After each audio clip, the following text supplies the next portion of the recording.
Alrighty. Hey, okay, it's much better. Yep. Get OBS running here.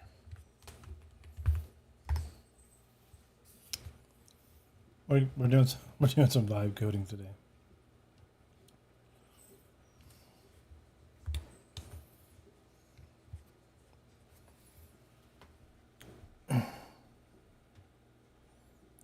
Teleport is not running. Hang on one second. Alright.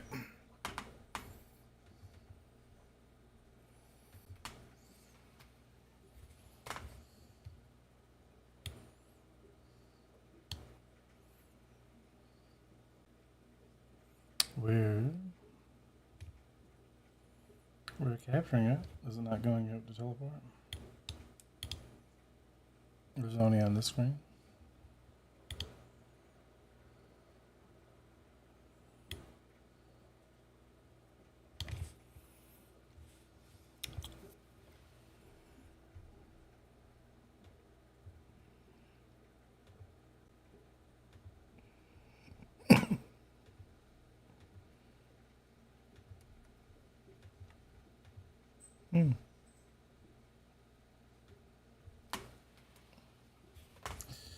Let me check something. Teleport, sending audio.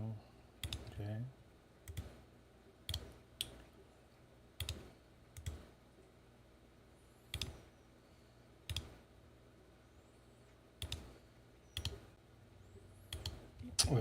Stream music. Apply. Close.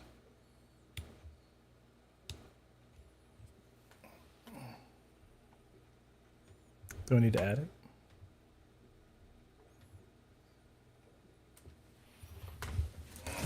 1 second.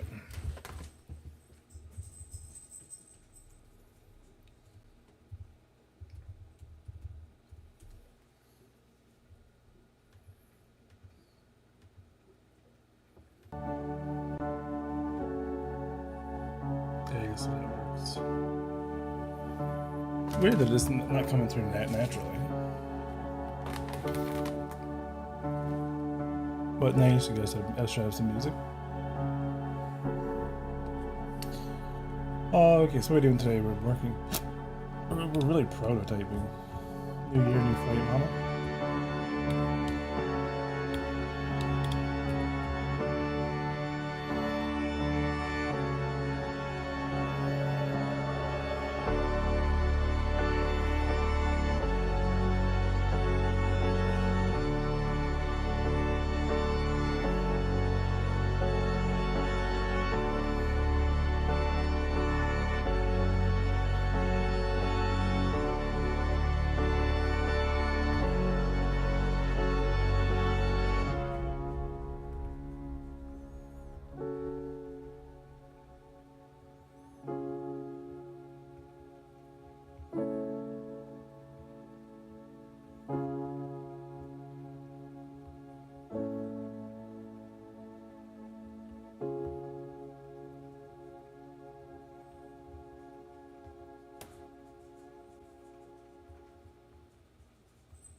Hey, how's it going? We are in a new test project, and what we are testing is the NPC's ability to fly by wire a flight path. What we want to do is we want to make sure that NPCs can never hit the station that they're arriving at. So in this little theoretical test, we have a hangar that's facing kind of like it's just a cube, like just hard coded a lot of this. So each facing direction is a potential hangar, and technically they're still too small. You know, this is a bit of vibe coding, a bit of prototyping, very very simplistic model, right? Because we need to bring them out 60 meters before the Bezier curve is even created, to ensure there's time to align them. And then with the throttle back to this control speed, make sure that they're able to adjust. So what we're looking for is absolute stability on the NPC's ability to traverse. We cannot, under any circumstance, allow them to fail.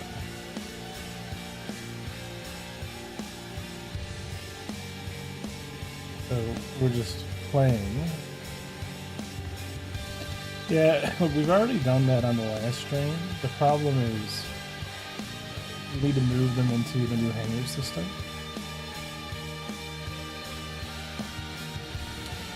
I did some tests over like 3 days. Everything seems to be good. And now we need to get to like vertical slice land. So let me show you. I'm very happy with this. I think this is fine, but it just needs to be a little bit more stable. So, because it doesn't handle all the different edge cases. The problem is not a single arrival point. The problem is getting them to the arrival point if we're using an arrival point in our case. The stations are smaller and they have hangars all over the place, and we can't just have one single arrival point, you know, that they're kind of moving towards. It's got to be a bit more dynamic. Here in gravity testing, originally I was going to use the original ship model for this, but then I was like, you know what, we should start fresh and get it working, and I can adapt it. Music, mic, yeah, I'll turn it down.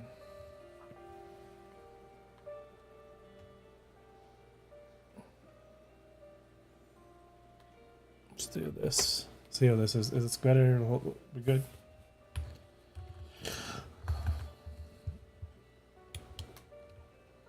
Oh, I'm already getting ahead of myself here. Okay, boom, let's go. So this is the problem. So we know we have the NPCs doing their thing, going about their business. We know their stats work. Right? All of this is working. I'll tell you once music starts. Okay. Right, so all the NPCs are now heading to there. You can hear me now? Oh, okay, good. Right, so they're going to their little, like, kind of pocket. Ship spawning in. The ships are already spawning in advance, right? The ships are waiting for them to arrive. And then on the receiving side, if we head over here, right, so we're waiting for the same thing. So we should start seeing some congestion happening here shortly, as there's only, 4 landing spots. So ships coming in, they're not going to have one, so they just kind of like, oh shit, I just arrived, there's nowhere for me to land. I'm going to do another approach. But, we're going to head off here now, and got another one coming in. So as these are all coming in, going, they're all working, they're all getting different pads. Right, the NPCs are they're kind of going between these states perfectly fine.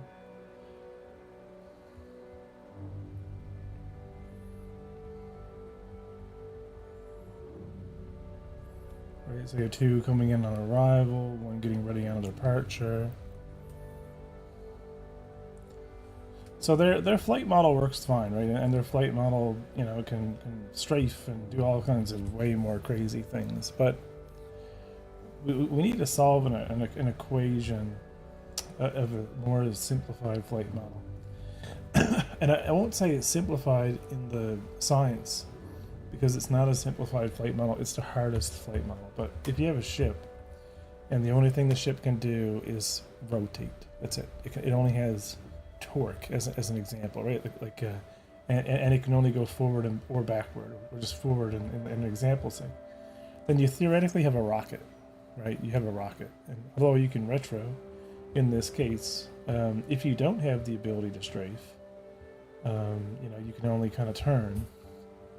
Then as how you fly a flight path becomes a lot more different and a little bit more challenged.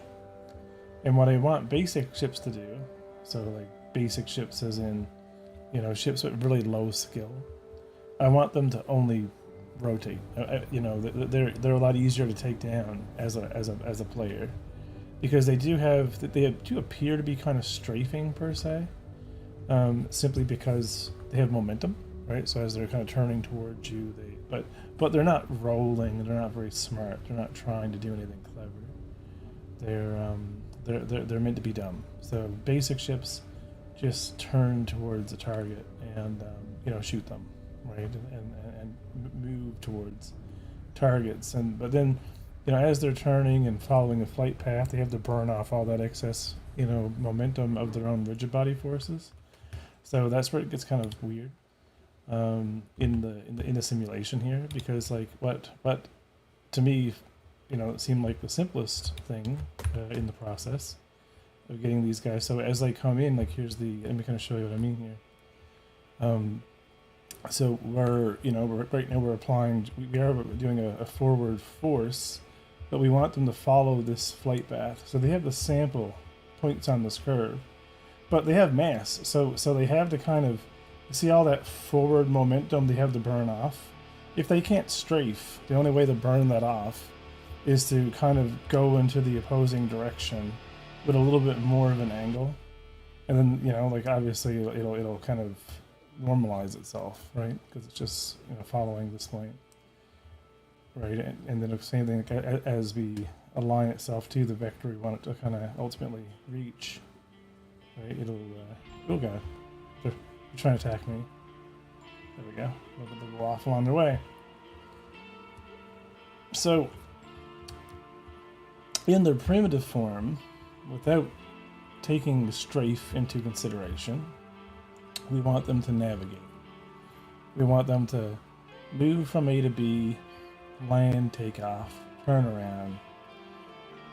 The basics. I call it the basics because it's not really the basics, really, but simplified flight model, nothing too complicated, but making sure we always enter and exit correctly. And, that's the idea. Now, as the NPC gets more intelligent and it does have the ability to strafe, then it can add a counter force to all of these external influences, and it can stabilize itself very effectively, right, without any issue. But I don't want to do that, right, unless they're of a certain archetype to be able to do that. I want them to be able to, with very little effort, only creating a steering vector and a forward force, be able to move around the galaxy. And that's just the design, right? Because there's meant to be 3 levels of, NPCs in both the FPS sense and in the ship sense, and they each have different behaviors, but they need to be in the dumbest level smart enough, to be able to traverse. Right. So any extra speed, it can kind of bleed off. We have that kind of a bleed off phase. And then we have enough of a distance, right, to get them aligned and and it's a bit trial and error, So that's the. Hopefully that makes sense, right? And this departure spline is very similar. It's targeting like where is the ship wanting to go next, and give me a path that gives me, that brings me around the station, away from the station, and aligns me to the vector that I'm heading towards next. So no matter what way they're taking off and heading towards, we leave the simulation alone and it'll be fine. But right now there's still an issue where if you were to leave the hangar and your goal was to come over here, it will create a curve, but the control itself, okay, I think we need to adjust this parable, like, this arc needs to always create a curvature that is within the radius of the station, but it also must kind of do it in a way that if we're being generated one of these approach vectors as we come in, then that approach vector takes into consideration that extra kind of curvature, because we'll use the same logic when creating a departure spline. But just the departure spline will just, kind of, if we ended up with a direction this way, then we would just end up with a larger, single curve without the extra control points. It always must, like have a curve that is of that radius to infer that we're always able to get around the station.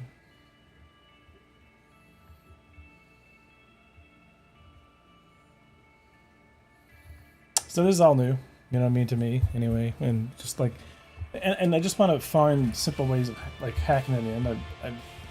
The intention is least amount of code, right? The more smart we make this, the more it failed, but the more it's going to have a risk of failure, right? The more complicated splines we generate, the more complicated math, the more complicated, right? But the goal is NPC moves from A to B very stably, right? Does not crash into the station, arrives at the landing pad each time.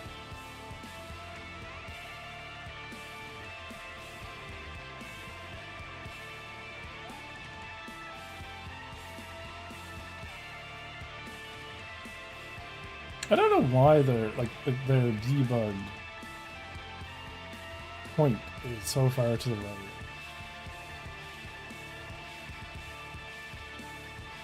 Oh, is it because it's predict hand? Is it a pip? No, it's not a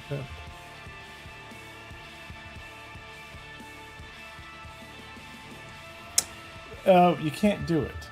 That's what I tried first, because we don't know where the arrival point is. So in truck stop, like, the problem is no matter what, if you try to artistically create an arrival and approach path, there's an assumption that this point at the very end is achievable. And like if I fly to this point from on the other side of the ship, or on the other side of the station, right? So the alternative is like you make the navigation point be like up here somewhere, right? And then you like always have like a path 3D coming down, but then the ships are always going through that loop, and it looks like shit. That's the issue, right? So the challenge is like we need to get them 60 meters away, and then we need to create some type of parabolic arc that ends them in their facing direction of their exit vector, whatever their exit vector is. And no matter where or what direction that exit vector is, we need to get them out, and we need to curve our exit vector towards that. And it's the station doing it, not the ship too, right? So it's only one, right? There's only one. It's a per hangar arrival and departure spline, because there's only ever one ship ever assigned to a hangar, right? So once the hangar has created for the ship its arrival or departure spline, it's fed to the navigation computer. And just like a DNA sequence, the navigation computer just goes through the vector list. Then a series of paths like equal to the number of what's my, that's okay. Let me move my YouTube chat over a bit. It's in my way.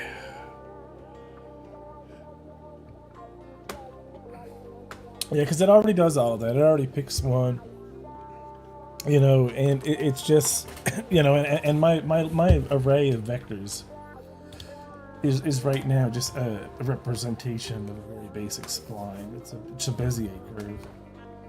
But when I originally played around with this, and I just used some hard-coded ones, the other thing too is every hangar is the same hangar prefab. So I can't. I'd had to make every one of them editable to be able to create a custom sub path 3D that I can individually edit, right? Or I'd have to go in and like kind of in each hanger add it at the prefab level as a child and kind of hook it in. It ends up like the custom approach and departure. I do want to have for certain landing pads, because I think for certain ones on land, where like they're always going to be coming down from the atmosphere and they're always going to be leaving on the other side, I think an artistically controlled landing spline is fine. You know what I mean? I think it works great. But it's just, you know, having it, you know, take the station into consideration. Because I don't want to create a choke point either, where there's some universal, like I don't know, like in Star Citizen as an example, like planets have OM markers going around planets, and whenever you're trying to jump from A to B, from across the planet as an example, you always got to go through these, you know, cardinal direction markers, and it systemically works. But it's very annoying because there's always then a choke point that you can be kind of interdicted on. You know, you can be kind of captured, and yeah, I find it weird. Like I still might use those, but I hate the idea of a centralized arrival point that's one single point in space. That what I want to do is have the arrival point be massive and kind of like a kilometer radius instead, or multiple kilometers, and then as you hit them, right, because you'll hit them on random, you know, I can randomize the unit sphere of that, you know what I mean? So like when I say, hey, I want to go here, you can pick a random kind of arrival point. We know we're going to hit the area anyway, and then when we do hit the area, there's mathematically there has to be a nicer, clean way of generating the arrival splines. I'm going to continuously visualize them because I think it'll make sense. And my goal then with them is I'll use the same point as a control to do a like a holographic arrival system. You know what I mean? Like I can render, you know what I mean, some approach lines, right? Some virtual, you know, like green and reds along that path, you know, to kind of like, you know, show you kind of where you're going and things like that. And it could be just only visible like on the HUD or something, but it'd be cool, you know. It's something like train tracks, like with switches based on where they're coming out. Yeah, but then you get a lot of, like, there's a lot of probabilities then that we have to hard code. Because it's like, depending on if you're going north or south, or but I do like that point, but I still think it ends up with, because I had the idea, hey, if I just curved this thing and made it a curvature, what if we rotated the curvature towards an arrival point? But ultimately, that ended up kind of coming to the same conclusion. Just mathematically build the splines, you know, and you know, so that they'll work. So ultimately, like I said, I've had an AI kind of go through a million iterations of this thing. But the great thing is, it's a very simple project. It only has what we need, right? It just has the ship input, our sensors, and our chase camera. Very, very, very simple project. We're going to keep this project. We're going to call it Space Flight, and we're going to use it. We're going to continue to kind of evolve this little. You know, it's the ant farm. It's not. I'm not putting crazy, like, you know, flight model combat or anything. This is kind of meant to be very, very systemic. Like, it's a halfway point between the virtual NPCs, you know, and how they work in the economy, and their basic flight model of how they function in the game, right, on the server when you spawn in. Because we also want them to be simplified. So, like, you know, the economy simulation just moves. Like, it doesn't even have the concept of, you know, motion. right? But like, even though like this is stable, we kind of still want a stable system for the ships. I want a mode that I know I can guarantee that if we enable it, like if we call, like, let's assume that it's not necessarily I don't have to call it, it's like a PID controller. Like ship navigation is actually only a ship input, and its goal is only to create. Right, ship input itself only creates a movement direction and a rotational direction. That's all it does, right? Ultimately, like that's what it creates, and that's what it feeds into, right? The ship's movement system. And the goal is if we can build a system that all it needs is a rigid body parent of any type, and it will just, you know what I mean, like figure out, this virtual input. Right, then this can be used also as a real navigation computer for a player if they bought one, like just to fly from A to B. And it'll be it'll still be the core logic of what's flying an NPC, but it'll be a universal system, and it won't be like it would be meant to be like something like I said that's just creating two input velocities, right? A thrust velocity, so a lateral velocity, and an angular velocity. So it's just like an input velocity, not a force, right? Like just like literally think like NPCs, like, controlling the sticks. And if it works well, then, and it guarantees certain things, with the ship sensors and, like with the information that it has available for it, like in, detected ships and detected objects, then it's great. You know what I mean? Then we still have the ship's combat systems, its weapon systems, its ability to fly. Like the ship's movement system can still be driven by either the navigation input or by its combat input, right? Because they're just inputs, right? So we can have these different modes. Hey, Stringly. Right. So then we have like this bolt-on system. I can just read from sensors like combat reads from sensors, and and it can, right, like, yeah, I want to create a very like stupidly dumb stables system that'll be that we can always fall back on, because that's what I'm not worried about. It's just a problem at hand. Because once this works well, it almost works well now, but once I know it works well, then we can get rid of all the test stations, right? All the test stations in the game go away, and we're actually using the original, truck stops that I made, like the version 2s, and then we know the approach and arrival is going to work, and and then we can simulate, just a little star system with 4 or 5 truck stops, and they should be stable, and that'll be, like that's the idea.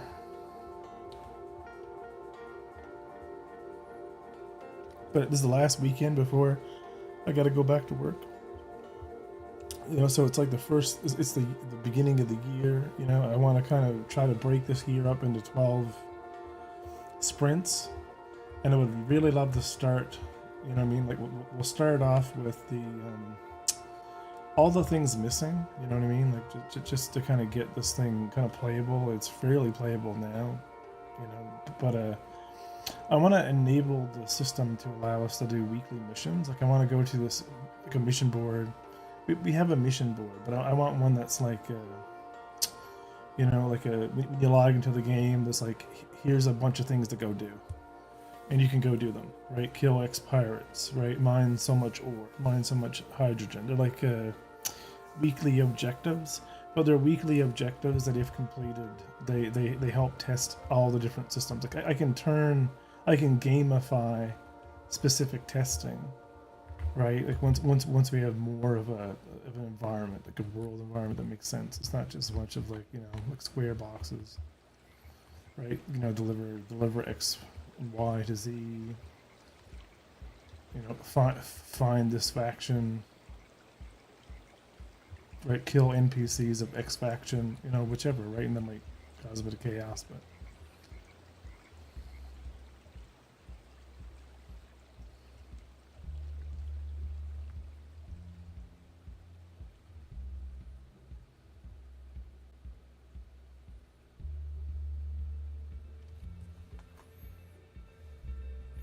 Man, all this is making me jealous. I spent like 3 hours struggling with just getting a hitbox working in Godot.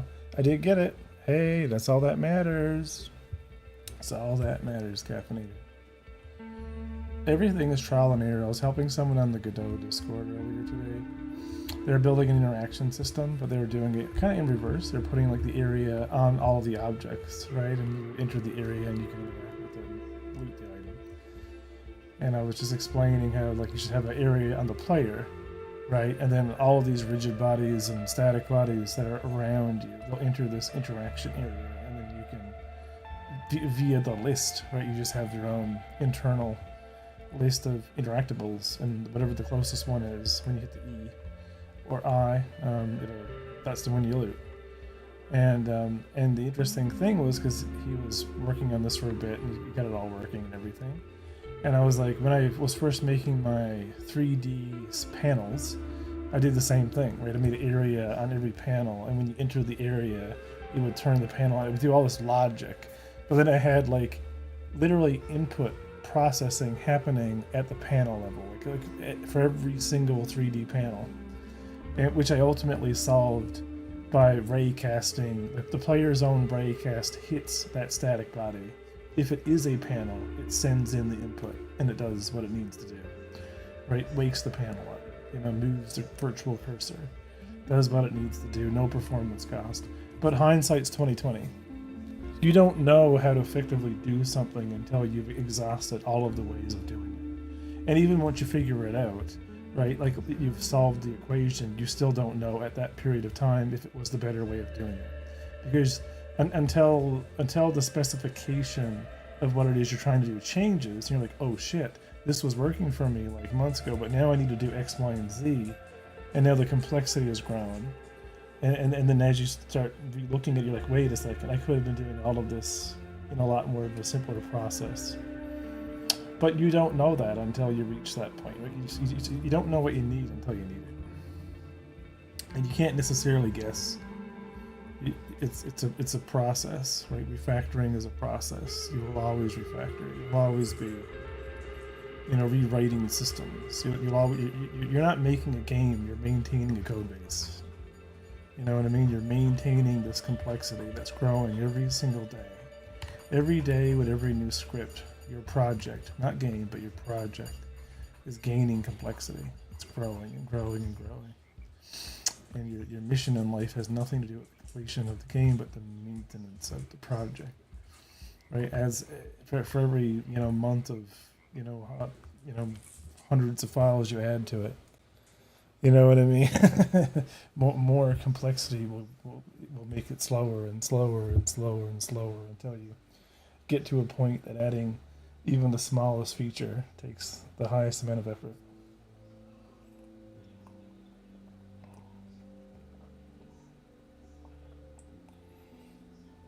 And it's at that wall. When you get to that wall, that's when you start thinking about what were the needs of this particular thing. What was its goal? What was I trying to do here? And how we make it faster? Sometimes the best code is code you remove. Mid ad, okay, all good. Twitch got to go make their money, man.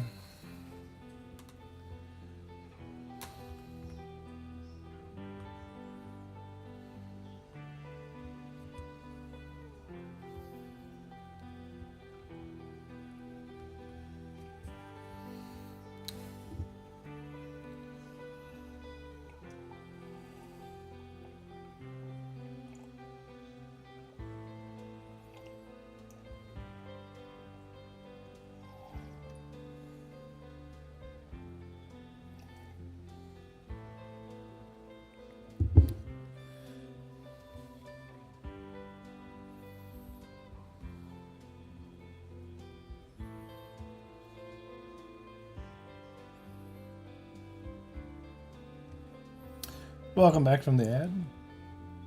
But yeah, my last comment was, only when you start reaching that wall of like everything's getting too crazy and complicated, and you're looking at the spaghetti you've written over months, right? That's when the refactor happens. That's when a lot of time is burnt. That's when you start thinking about other ways of dealing with stuff and, you know, how to clean things up.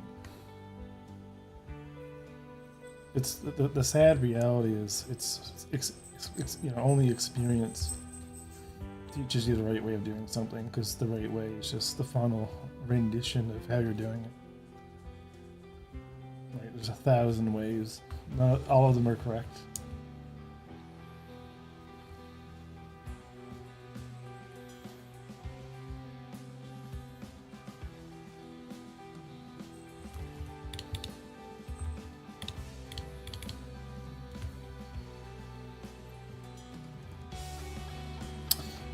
So let's play with this. Let's steal some code from myself.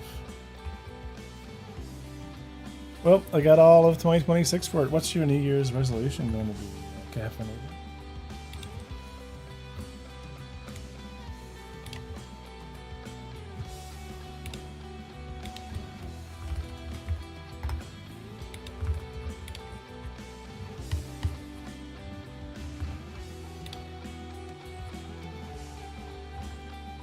Just log in.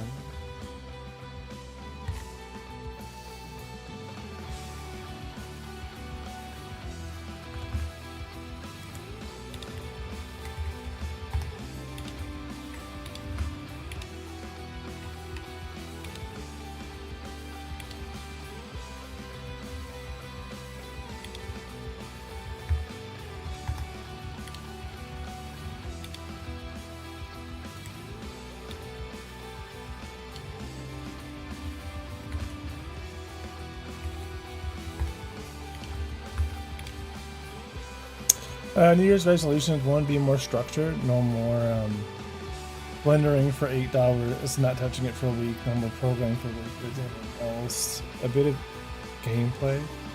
Stream regularly. Yep, that's a good one too. What do you use for your project management?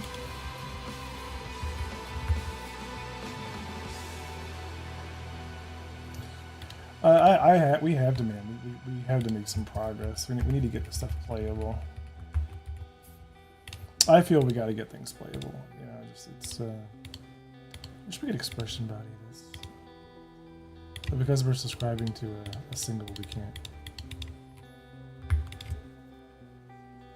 Log UI and log. We're gonna go make this project a serious little test project here.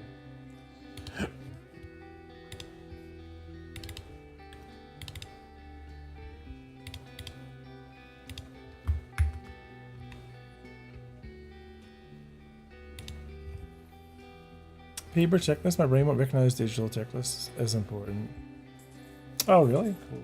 Yeah, I gotta say, I've been all over the place on the this side. I really like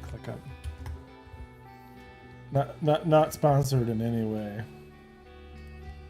but it really helps. There's some things here that I would actually like to showcase on you know, like not just roadmaps and, you know, your typical Kanban-ness. So like I normally use it like my Kanban board, right? Like, you know, users, anyone who's testing, they'll add stuff here. You know, all my systems are here. Like, this is what we're working on. But there is some really cool boards. Oh, did they remove it? No, they're read only. Okay, hang on. Show me my crafting board. Did they remove it? There's some cool stuff, and you can link Figma and all that kind of stuff. I tried something like that before. My brain like negates at the same place as my 20K unread emails. You need to put it just boom. What about one of those like e-ink displays? You know, like the e-ink displays that you can erase, but they're still like e-ink. You know, it's like you just need like a slab on the wall. You know. Yeah, I deleted my board. This was an old one we made when we were doing the crafting system, and I feel like it's yeah, it's probably gone. But without organization, I would be lost. Without you know, having the backlog of stuff that we need to work on. Although most of the systems and a lot of stuff I'm waiting for, like I'm really waiting for 4.6 to come out. I really want to solve some of the IK stuff that's been driving me crazy. And all this QA stuff, we also need to knock out. So if anyone wants to test any of this stuff and just like knock it out, let me know. Especially with issues. I think we nailed what was. Yeah, I don't know if speed. Yeah, there's a few of these I could probably knock out. Speed does not register with a ground vehicle or a ship. I think that's actually not a bug.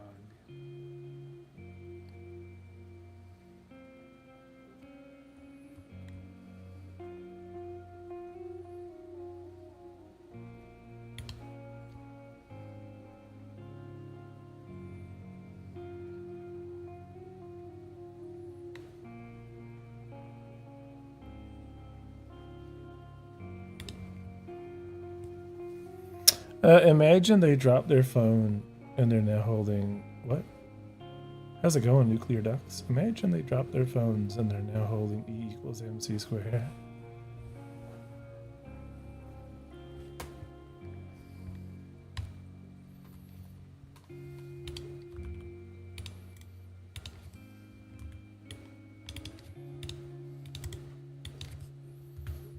So I'm going to add just my little debug UI here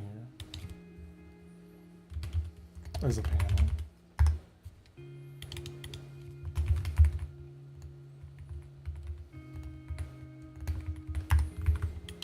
I won't even create a scene.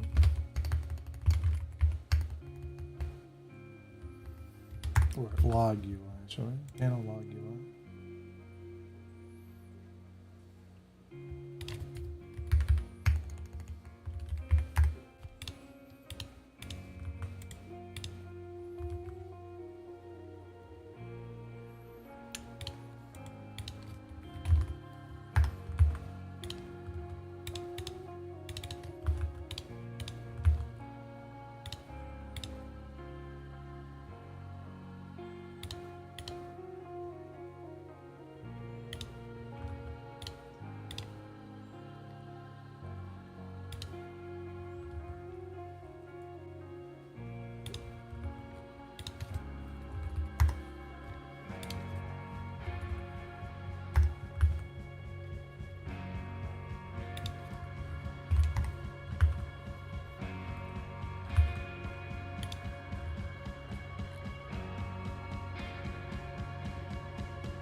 See if the new login class works real quick.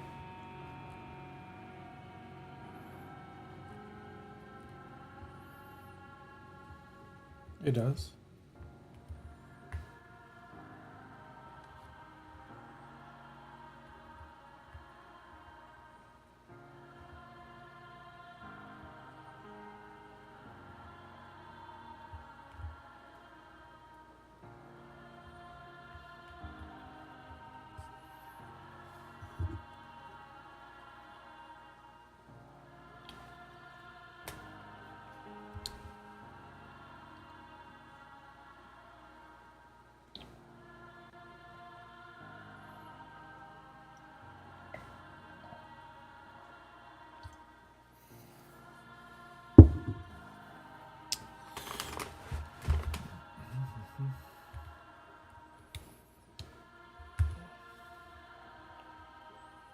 I don't like that it registers the next. Yeah, I guess it could probably preemptively do that.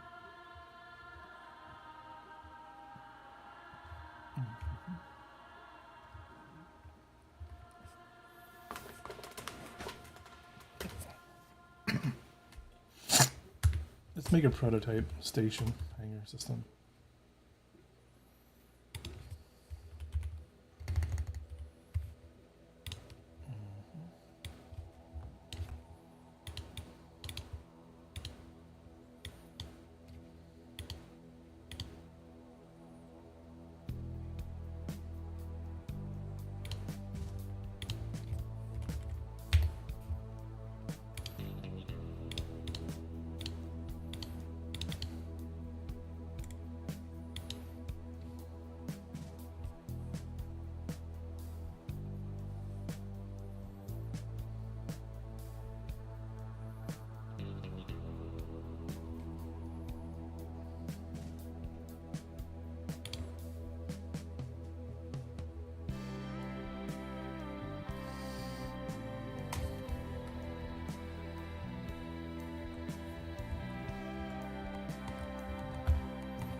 Guess we could leave those.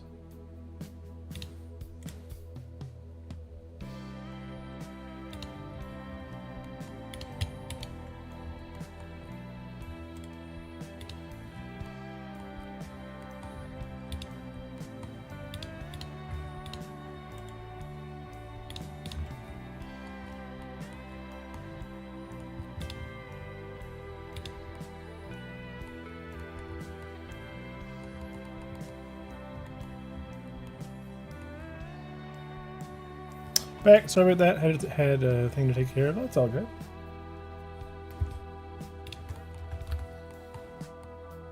We're gonna gray box a little bit here. These are already fairly gray boxed, so we're just gonna create a little variation of the station module. Oh, it's all good.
So that's 32 there.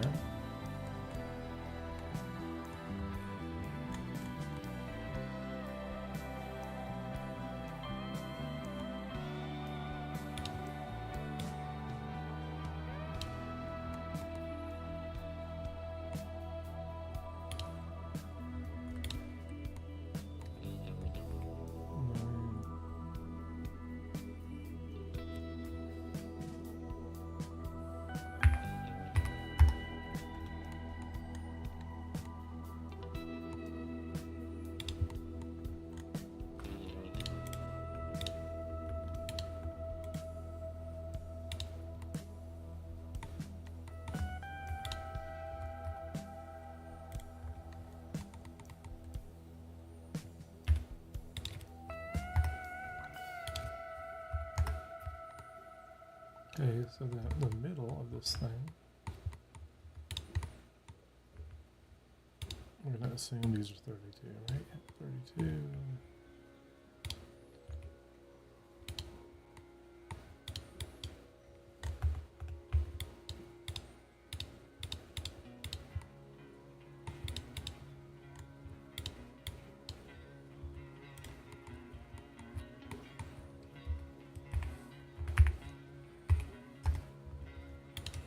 That'll be our halfway point. This will be our true center.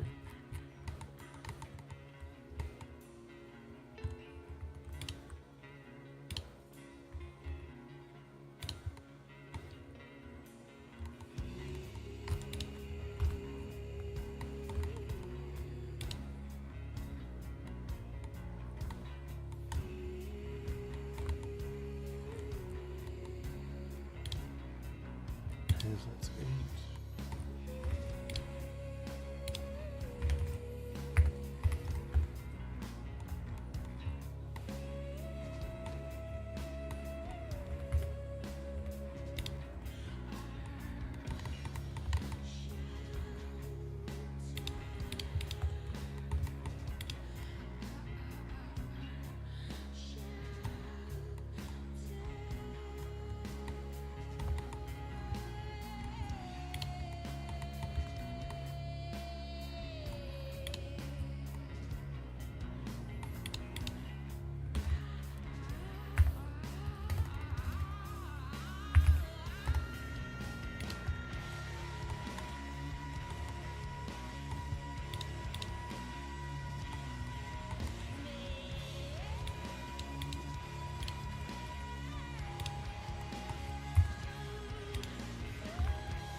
Hey, the collider ended up perfect.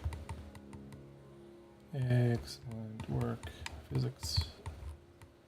We could have technically got rid of the corners, but I kind of wanted the corners in there, so we just kept them. We'll just see if this thing works as our little hanger. Because this point will be the hanger point, and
oh,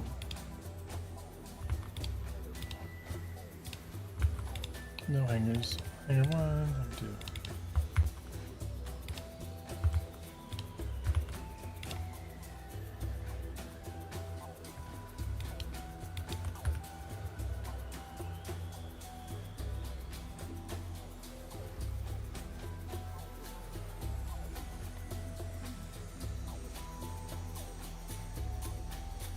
So they're on the opposing sides.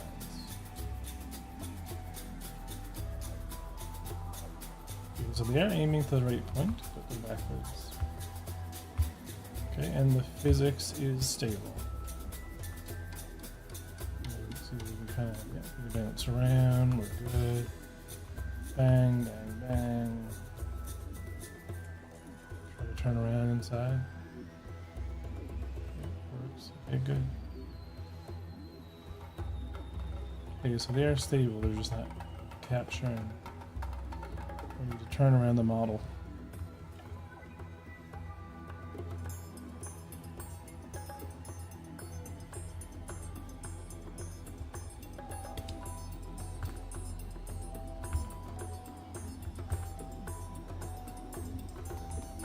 I won't make the rest of the prototype.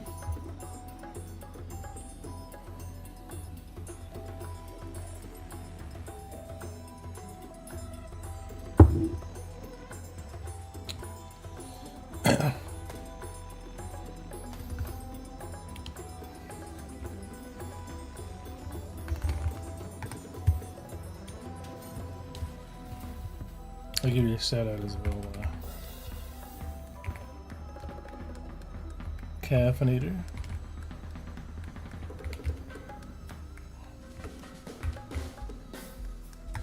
So you guys should give Caffeinator a follow.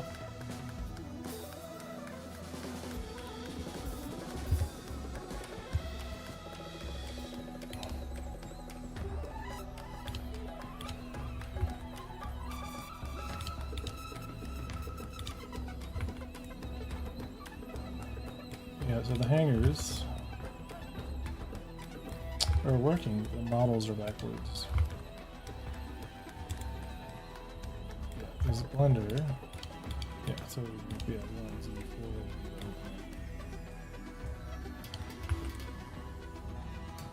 So they're facing the away direction is the forward direction. I don't know if we want to actually ultimately have it that way. You have to have the opening facing towards forward. It makes sense from an approach perspective because we're always aligned to the pad, which should be aligning outward. But I don't know if that makes much sense.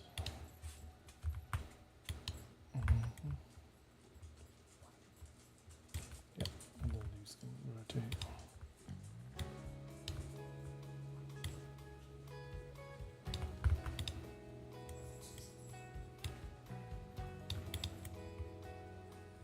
Because they might try to come in here sideways too. We don't have an alignment on the roll yet, which is fine.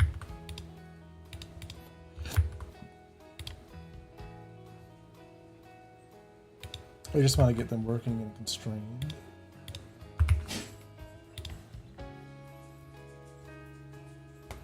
Chances are we might have to up the size of the hanger to make sure they fit.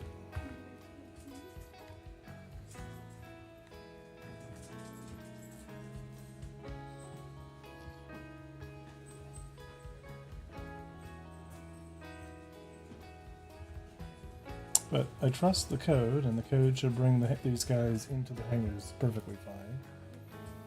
And then rotate them around.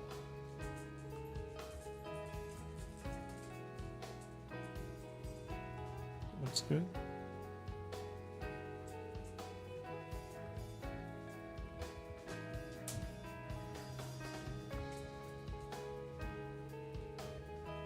Let's see how they get on their next destination.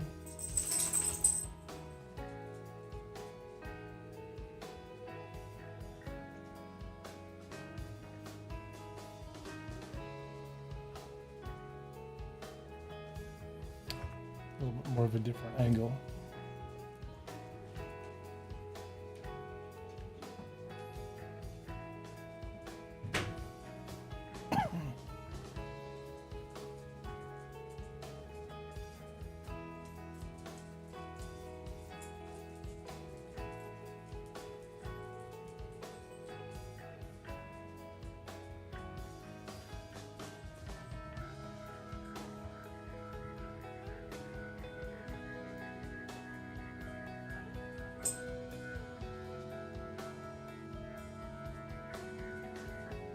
So where are they both heading next?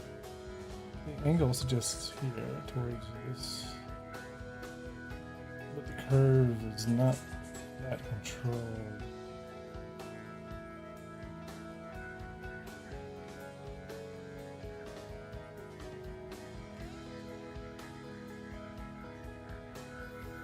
We'll see how it behaves for one more. And it might be fine. That we might just need to make sure we don't have hangers on like the northern and southern like, y-axis. But don't.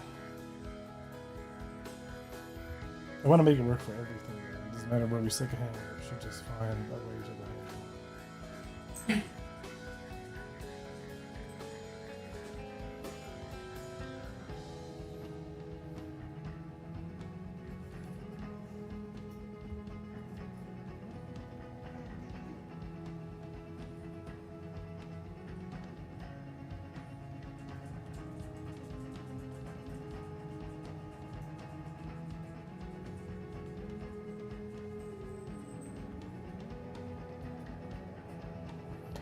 So this point here is the control point between at the outer radius. Maybe this needs to be this radius here needs to be a bit wider, so we don't have to kind of come down and swing.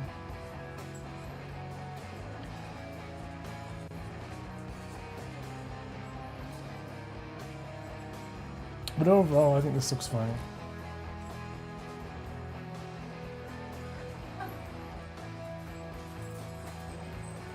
I don't think anyone's going to complain.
Is it debug visualize path? Sure.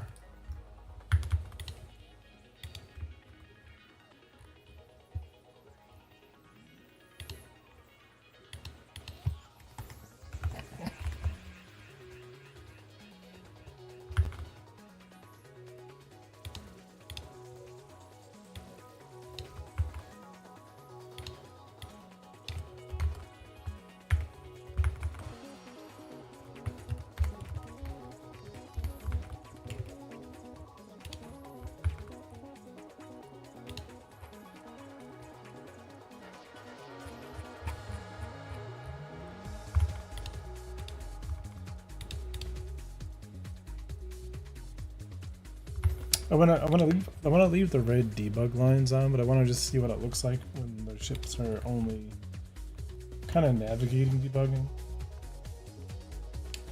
I want to observe the flight path without the green lines. I just want to see how natural it is. We have a side-by-side configuration. Hey, leave me alone. Wait, what? Did I lose my... Oh. Hang on a second. We lost the navigation area. References.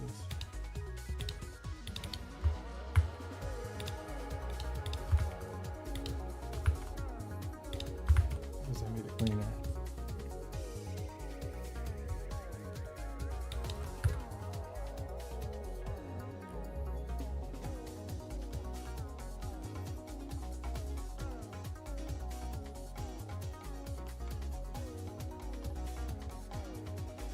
No.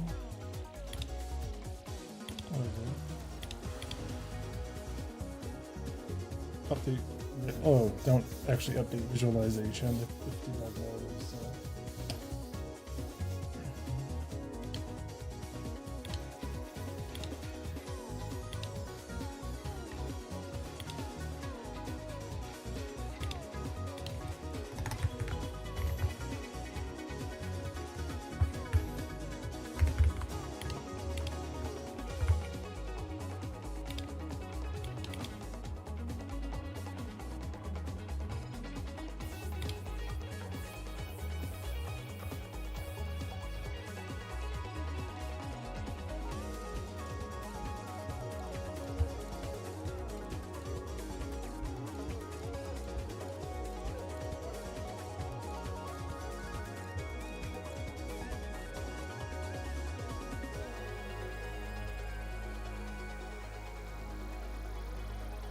So just ignoring the red lines, just seeing the ship kind of like go and maneuver, self-correct itself, come in the way.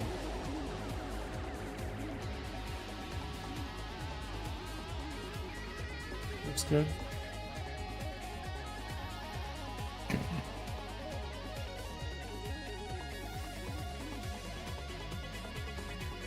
Just kind of flying around. Heading towards the departure and taking off.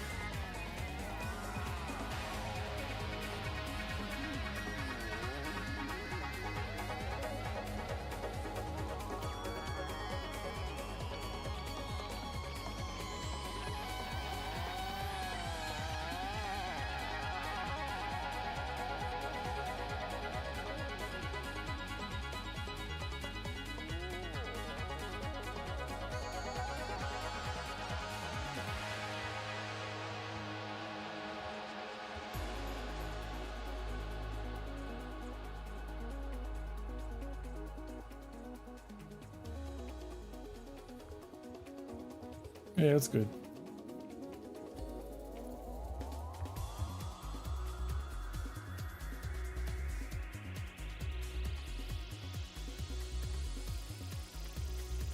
I mean, people might ask why did they turn so, like, why did they go out so far? I think that should be, like, just a thing.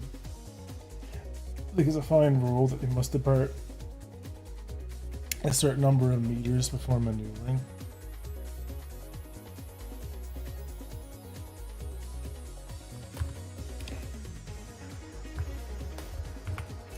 And now that that's all good, we'll just refactor this outstream now. Actually go through this and make the ship navigation have a state. Right, so like these landing, departing, and patrolling can be a state machine. You know, just an animation. You can break down these.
right, 11:30.